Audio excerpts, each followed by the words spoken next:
Olá, minhas queridas discípulas de Afrodite, como estão? Eu espero que bem, e bem-vindas a mais um episódio do Templo Afrodite. Nós terminamos a série Mulheres nas Artes, mas eu quero continuar expandindo este lugar de aprender sobre arte, mulheres na arte, como o corpo feminino é visto conforme os anos e como isso refere na forma que a gente se apresenta hoje.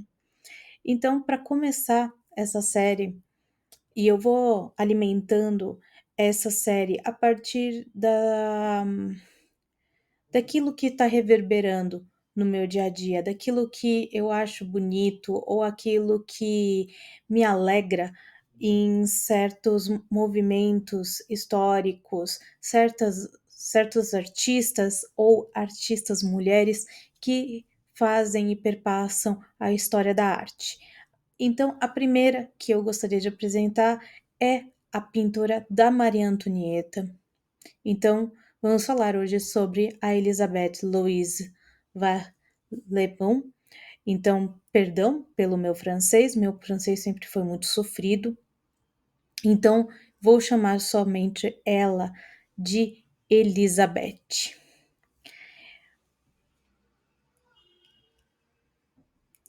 Você já ouviu falar dessa mulher? Ela desafiou a sociedade do século XVI com seus pincéis, a sua luz, a sua elegância e a sua vestimenta. Hoje a gente vai conhecer a extraordinária história dela. Ela foi artista, ela foi mãe, ela foi escritora, é uma mulher que pintou a nobreza europeia no meio de uma revolução.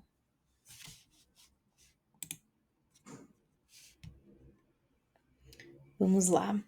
Infância de um gênio artístico.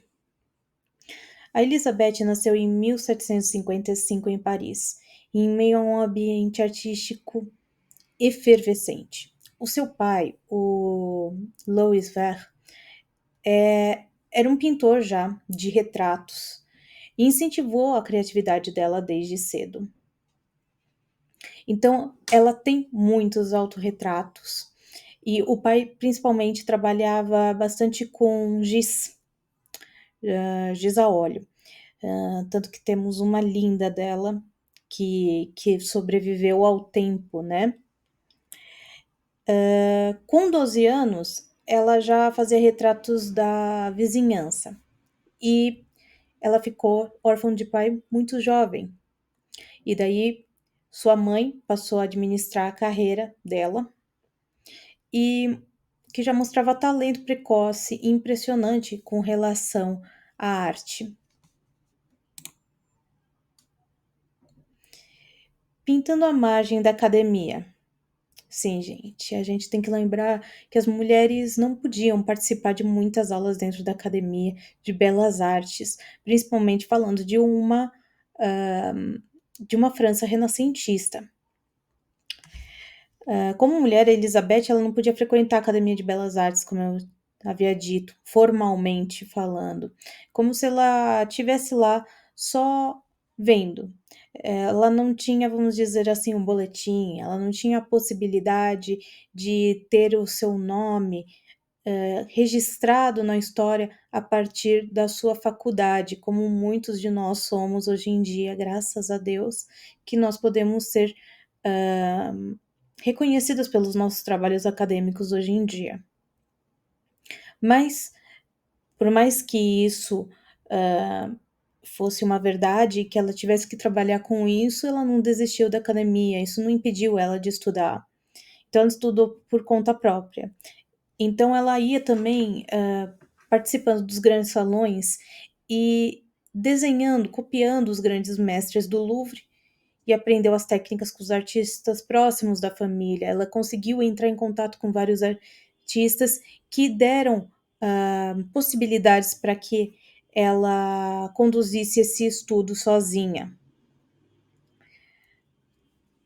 E aos 15 anos já era conhecida pelo seu talento como retratista e recebia encomendas da elite parisiense.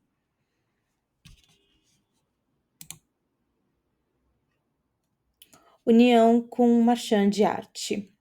A nossa menina se casou, ela era uma mulher, vamos dizer, respeitável, mesmo com esse ofício. Então, aos 20 anos, ela se casou com Jean-Baptiste Le Bon, um marchand de arte influente.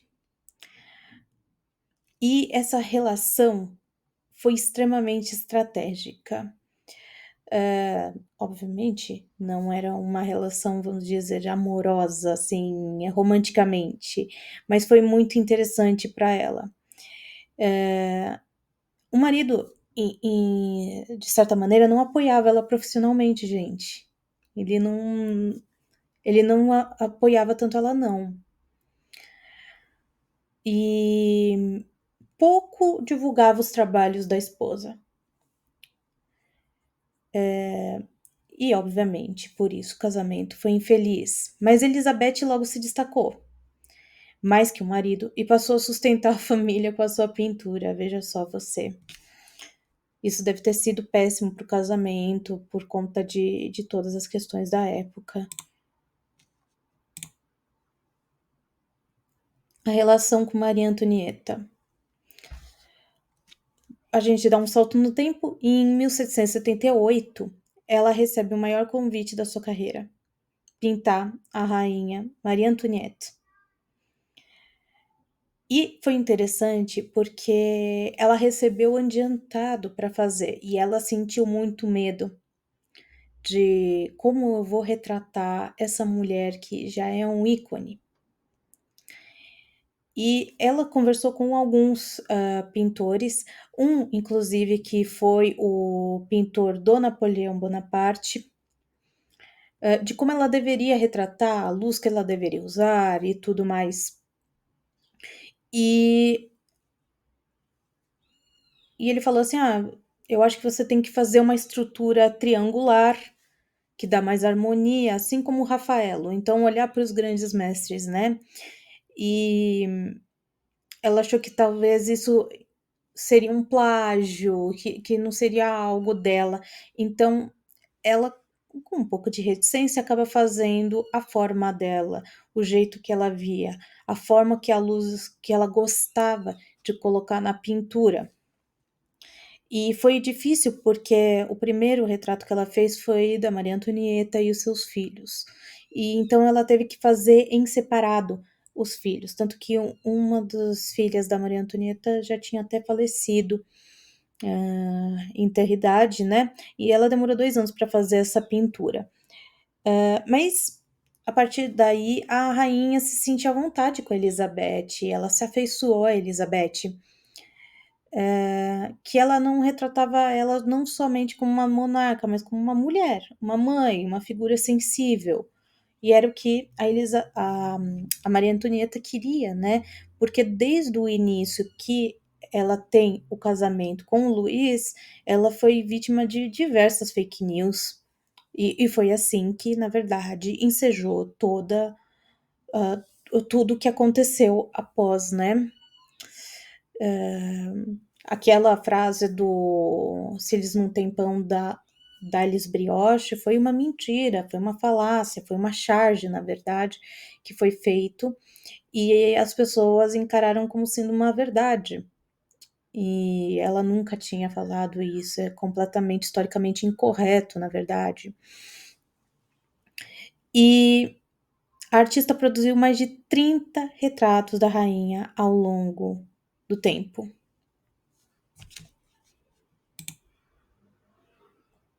Naturalidade, luz e intimidade.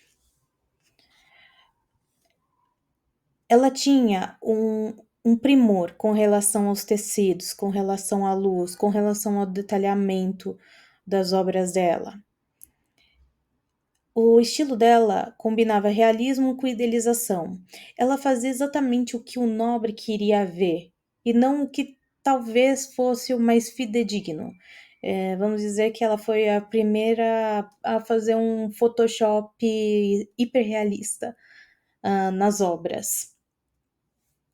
As figuras eram suaves, os tecidos são fluidos, o rosto sempre muito iluminado, com uma pequena e delicada sombra, para refletir um rosto limpo, sem marcas, o que é muito complicado nessa França do século XVI, que, vamos dizer assim, não tinha muita higiene e que marcas de sarampo, entre outras enfermidades, às vezes prejudicava a feição das jovens e dos homens, e quem fosse ser retratado.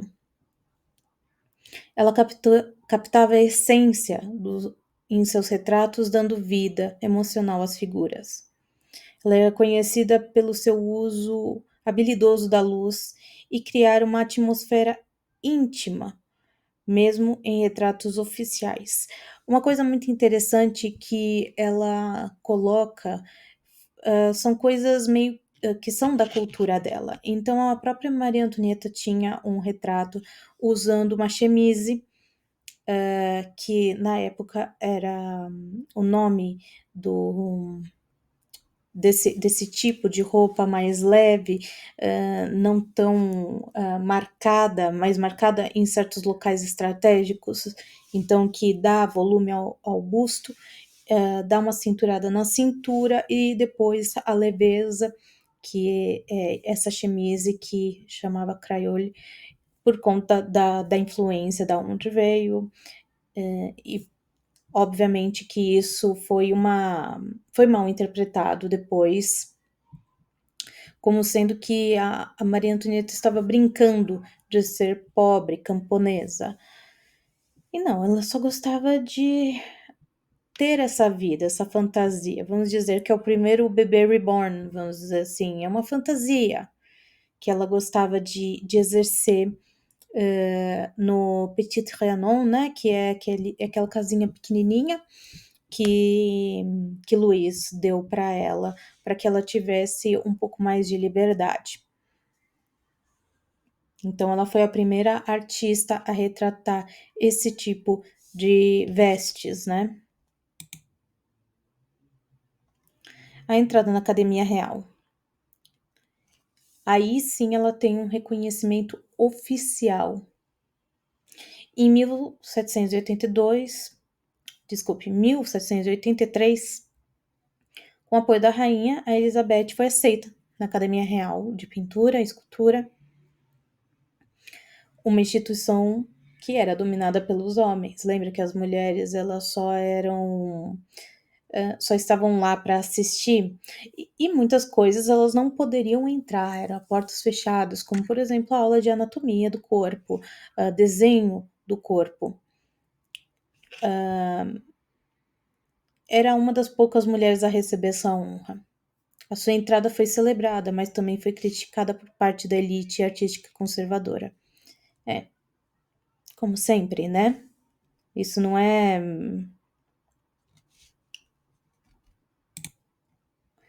nenhuma surpresa para nenhuma de nós, né? A possibilidade da mulher estudar, ela é recente, gente. De nós sermos amplamente aceitas é algo bem recente, historicamente falando. Julie, a luz da sua vida. Então, eu queria falar sobre a maternidade da Elizabeth. Ela teve uma única filha, que é a Julie, que nasceu em 1780. A relação entre as duas era profunda, afetuosa, tanto que a Julie vira praticamente uma musa para Elizabeth. Além da Elizabeth ter muitos autorretratos, a Julie posou muito para ela.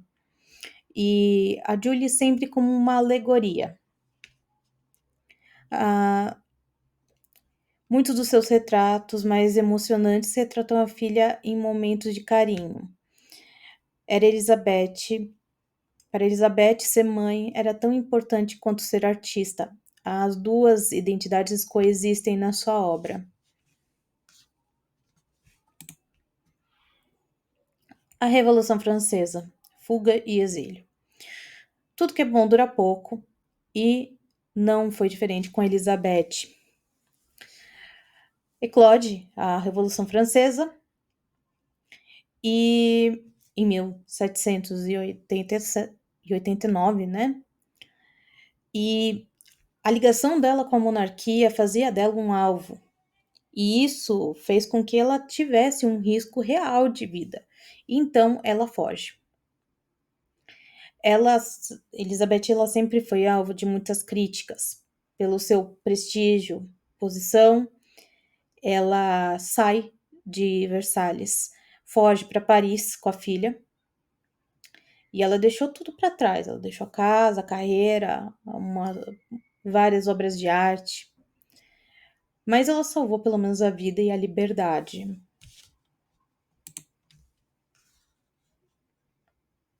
Sucesso em Roma, Nápoles, Viena e São Petersburgo. Então ela tem o exílio na Europa de 1789, né, início da Revolução Francesa, até 1802. Então eu coloquei alguns retratos do exílio, né? Ela retratou bastante esse período, incansavelmente, eu diria. E ela, no exílio, ela foi acolhida como se fosse uma celebridade de fato. Em Roma, ela foi aclamada pela Academia de São Lucas. Em Nápoles, ela pintou a rainha Maria Carolina. E na Rússia, ela retratou nobres, aristocratas, um enorme sucesso. A sua fama se espalhou pela Europa. É uma prova do poder da arte além das fronteiras, e principalmente de uma mulher na arte nesse tempo.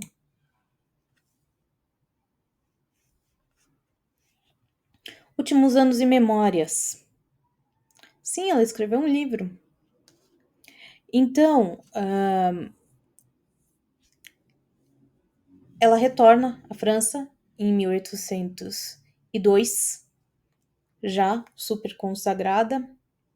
Ela viveu confortavelmente, é uma das poucos pintores ou pintoras que dá para dizer nessa época que viveu até bem confortavelmente até o final da vida, continuando a pintar e escrever. Em 1835, ela publica suas memórias, onde refletia sobre arte, política e condição da mulher. Esse livro é muito legal e eu não encontrei esse livro em português, mas em francês tem.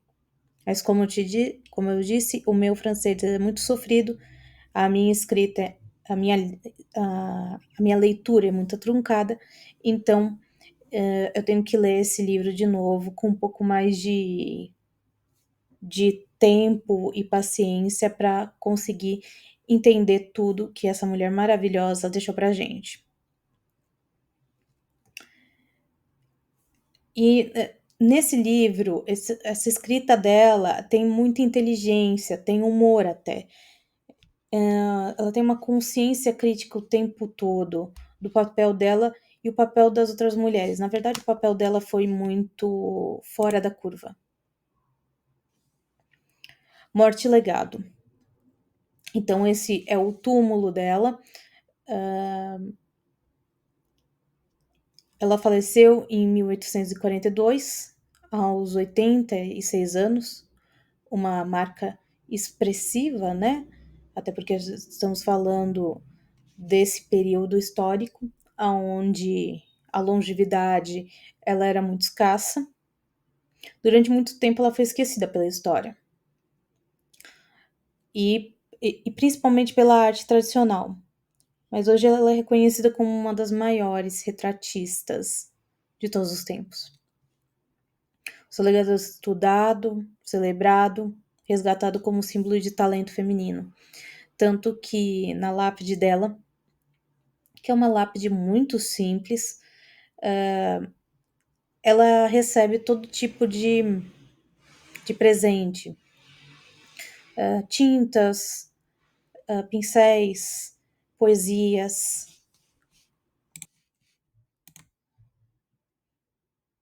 Arte como resistência feminina. A Elizabeth não foi apenas uma pintora da elite francesa e do mundo, né, por conta do exílio. Ela foi uma mulher que, com coragem e sensibilidade, mãe, sabe, com a sua maternidade, ela conquistou espaços no mundo que não estava pronto para ela, mas ela fez e ela deixou. A sua vida é uma história de amor, de história mesmo, de exílio, sucesso e resistência. Então, vocês conheciam a Elizabeth? Se você gostou, curta o vídeo, compartilhe o canal, se inscreva e sempre olhem para a arte como sendo algo muito mais do que uma imagem estática. Ela é sempre muito mais. Cada traço tem um porquê de estar e de ser, principalmente se falando de uma mulher que teve que estar em lugares desconfortáveis, se permitir ser, confiar na sua visão de arte e vencer. Até o próximo vídeo. Muito obrigada.